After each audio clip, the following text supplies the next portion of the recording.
Quite a bit of damage this morning. Had a pretty heavy-duty storm last night, and the road was blocked here this morning with these two guys. Two big pines fell over, completely blocked the road. Most of the stuff is in there now. There's a little stack of wood.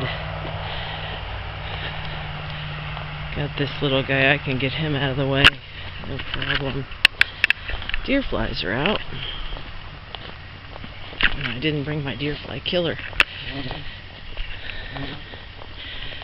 Boy, I hope I can move that tree, because I just took the chainsaw apart, and probably not a good idea. Alright, I'm getting swarmed.